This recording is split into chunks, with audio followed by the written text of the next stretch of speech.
Hi friends, আবারও চলে এলাম একটা নতুন ব্লগ নিয়ে তোমাদের সামনে। ভিডিওটাকে স্কিপ করো না, প্রথম থেকে শেষ পর্যন্ত দেখো।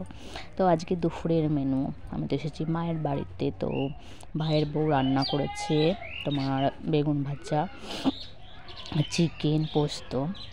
তো এখন প্রথমে আমি বেগুন ভাজা দিয়ে ভাতটা খেয়ে নিচ্ছি। তারপরে দেখো চিকেন করেছে, মানে গরম ভাতে চিকেনের ঝোল আলু দিয়ে, উফ যা লাগে শীতকালে কি বলবো। আর আমি চিকেন খুবই পছন্দ করি, আমার ভীষণ ভালো লাগে চিকেন খেতে। তো প্রতিদিনই মা, পরশুও হয়েছে, কালকেও হয়েছে, আর আজকেও করেছে।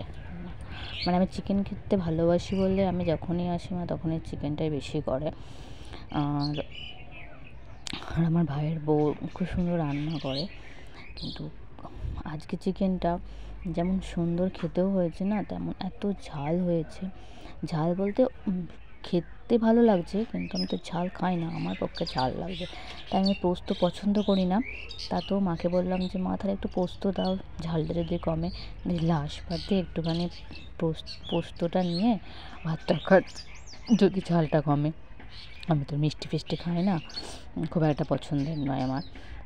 দিয়ে মা বললো ঠিক আছে তাহলে একটু পোস্ত নে। আজকের খাবারটা আজকে এই দিয়েই শেষ করলাম। Bye bye.